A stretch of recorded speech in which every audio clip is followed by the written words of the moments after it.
Welcome to the world of science. Today we shall discuss the third step of crop production, adding manure and fertilizers. The substances which are added to the soil in the form of nutrients for the healthy growth of plants are called manure and fertilisers. वो सभी चीज़ें, वो सभी substance जिनको हम add करेंगे soil में in the form of nutrients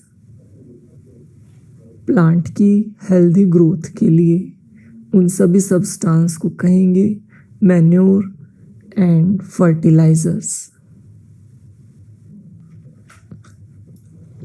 जैसे ह्यूमन बॉडी को न्यूट्रिएंट्स की ज़रूरत पड़ती है सभी बॉडीली एक्टिविटीज़ को पूरा करने के लिए, वैसे ही प्लांट्स को भी ज़रूरत पड़ेगी न्यूट्रिएंट्स की ग्रोथ के लिए, हेल्दी ग्रोथ के लिए। Soil supplies mineral nutrients to the crop. Soil के अंदर वो सभी मिनरल्स न्यूट्रिएंट्स हैं जिसकी क्रॉप को ज़रूरत है। These nutrients are essential for the growth of plants. In nutrients के बिना प्लांट की ग्रोथ पॉसिबल नहीं है, तो इसीलिए सभी न्यूट्रिएंट्स एसेंशियल है। In certain areas, farmers grow crop after crop in the same field. The field is never left uncultivated और fallow. कुछ एरिया में, बल्कि ज़्यादातर एरिया में, फार्मर्स एक क्रॉप को हार्वेस्ट करने के बाद एकदम से दूसरी क्रॉप लगा देते हैं। दो क्रॉप्स के बीच में जो प्रॉपर टाइम का गैप होना चाहिए वो गैप मेंटेन ही नहीं किया जाता है। तो ऐसे सिचुएशन में क्या होगा, उस प्लेस की सोइल पर न्यूट्रिएंट्स को सप्लाई करने का एक्सेस प्रेशर होगा, क्योंकि प्लांट्स को तो ग्रो करने के लिए न्यूट्रिएंट्स चाहिए ही चाहिए। लेकिन अगर फील्ड को कुछ टाइम के लिए खाली नहीं छोड़ा जाता है, खाली मतलब अनकल्टिवेटेड, बिना किसी क्रॉप के, तो उस सिचुएशन में क्या होगा, वो फील्ड अपने न्यूट्रिएंट्स को मेंटेन नहीं कर पाएगा और उसमें न्यूट्रिएंट्स की कमी हो जाएगी। Continuous growing of crop makes the soil poorer in certain nutrients. जरूरी नहीं कि सभी न्यूट्रिएंट्स की कमी हो, उन न्यूट्रिएंट्स की ज़्यादा कमी हो जाएगी जो न्यूट्रिएंट्स प्रीवियस क्रॉप ने ज़्यादा कंज्यूम किए थे। Therefore, farmers have to add manure to the field to replenish the soil with the nutrients. अब फार्मर को क्या करना पड़ेगा, उन सभी न्यूट्रिएंट्स को रिप्लेनिश करने के लिए जो कि प्रीवियस क्रॉप्स ने कंज्यूम कर लिए थे, सोइल के अंदर मैन्योर को ऐड करना पड़ेगा, खाद को ऐड करना पड़ेगा। This process is called manuring. Improper और insufficient manuring results in weak plants. लेकिन अगर फार्मर सफिशिएंट मैन्योर ऐड नहीं करता है या गलत तरीके से करता है, यूनिफॉर्मली डिस्ट्रीब्यूट नहीं करता मैन्योर को पूरे फील्ड में, तो उसका रिज़ल्ट क्या होगा कि जो प्लांट है उसकी ग्रोथ अच्छे से नहीं होगी और जो रिजल्टिंग प्लांट्स मिलेंगे वो बहुत ही वीक होंगे। Manure is an organic substance obtained from the decomposition of plant और एनिमल वेस्ट। प्लांट या एनिमल वेस्ट के बैक्टीरियल डीकम्पोजिशन से जो ऑर्गेनिक सब्सटेंस बनेगा उसी को हम मैन्योर या फिर खाद कहेंगे। इसमें बैक्टीरिया का बहुत बड़ा रोल है। बिना बैक्टीरिया के प्लांट या एनिमल वेस्ट को डिकम्पोज करना इम्पॉसिबल है।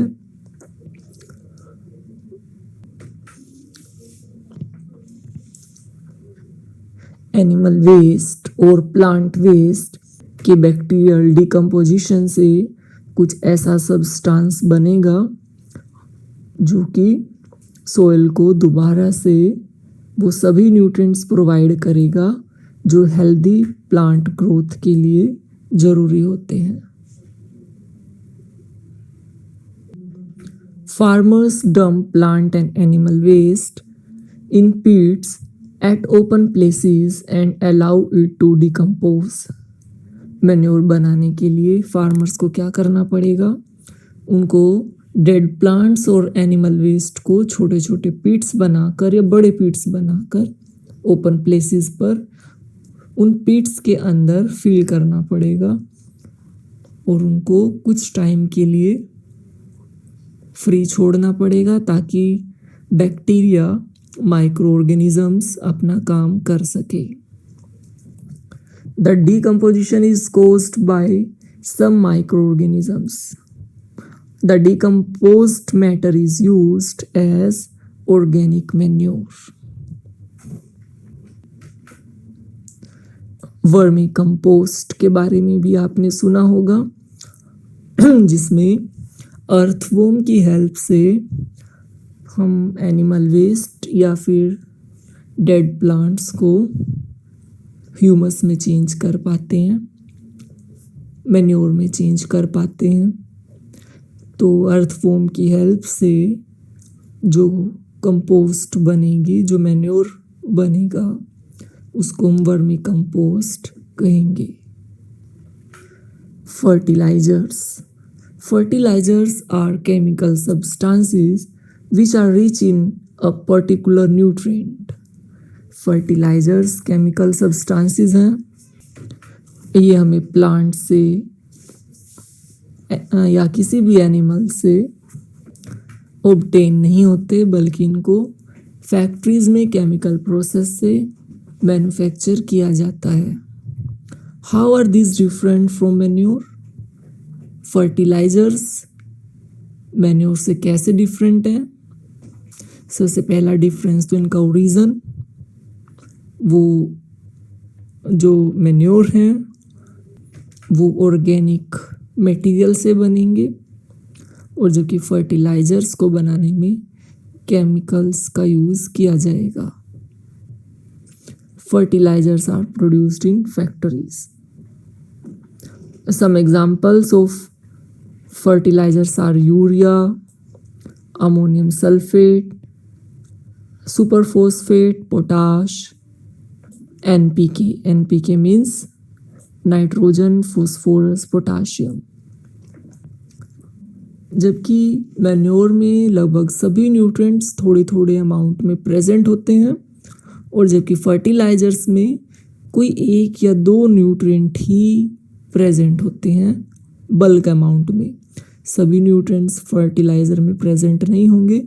अलग अलग न्यूट्रिएंट की रिक्वायरमेंट को पूरा करने के लिए अलग अलग फर्टिलाइजर्स को सोइल में ऐड करना पड़ेगा।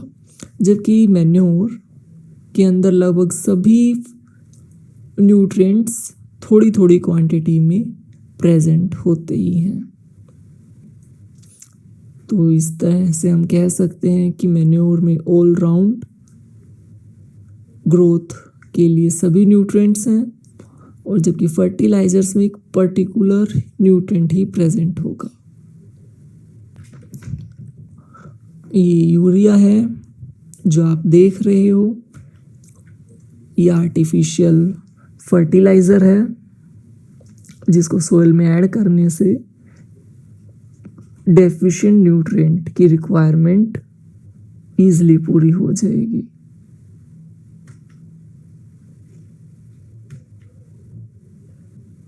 ये यूरिया का केमिकल फॉर्मूला है। The use of fertilizers has helped farmers to get better yield of crops। Fertilisers का यूज़ करने से फार्मर्स को जो सबसे बड़ा फ़ायदा, सबसे बड़ी हेल्प हुई है वो ये कि अभी फार्मर की जो यील्ड है, यील्ड ऑफ क्रॉप, वो पहले से काफ़ी बढ़ गई है। चाहे कोई भी फसल हो, चाहे वीट हो, पैडी या राइस हो या फिर मेज हो, किसी भी क्रॉप की बेटर यील्ड के लिए आज के टाइम में फर्टिलाइजर्स का यूज़ लगभग कंपल्सरी हो गया है। जहाँ फर्टिलाइजर्स को यूज़ करने के फ़ायदे हैं, वहाँ कुछ नुकसान भी हैं। Excessive use of fertilisers has made the soil less fertile.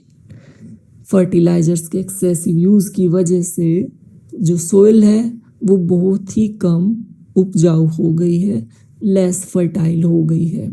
उसमें खुद जो न्यूट्रिएंट्स को रिप्लेनिश करने की नेचुरल टेंडेंसी है वो ख़त्म हो गई है, फर्टिलाइजर्स को लगातार एक्सेस अमाउंट में यूज़ करने की वजह से। फर्टिलाइजर्स का एक नुकसान और भी है, fertilisers have also become a source of water pollution. Fields में यूज़ किया जाने वाला फर्टिलाइज़र बारिश के पानी के साथ आसपास के वाटर रिसोर्सेज में मिक्स हो जाता है, जिससे उस वाटर रिसोर्स का पानी यूज़ के लायक नहीं रह जाता। Therefore, in order to maintain the fertility of the soil, we have to substitute fertilizers by organic manure or leave the field uncultivated in between two crops। तो बेस्ट तरीका soil की fertility को maintain रखने के लिए ये है, या तो ऑर्गेनिक मैन्योर का यूज़ करें या फिर फील्ड को कुछ टाइम के लिए अनकल्टिवेटेड छोड़ दें। दो क्रॉप्स के बीच में कुछ दिनों का टाइम गैप रखें, लगभग 1 महीने का, 1.5 महीने का कम से कम, ताकि इस बीच सोइल अपनी फर्टिलिटी को नेचुरली मेंटेन कर पाए with the help of bacteria and earthworms। The use of manure improves soil texture as well as its water retaining capacity। जिस सोइल में मैन्योर का यूज़ किया जाएगा उस सोइल की वाटर को रिटेन करने की, वाटर को एब्जॉर्ब करने की कैपेसिटी भी बढ़ जाएगी। It replenishes the soil with all the nutrients, और सभी न्यूट्रिएंट्स नेचुरल तरीके से रिप्लेनिश हो जाएंगे।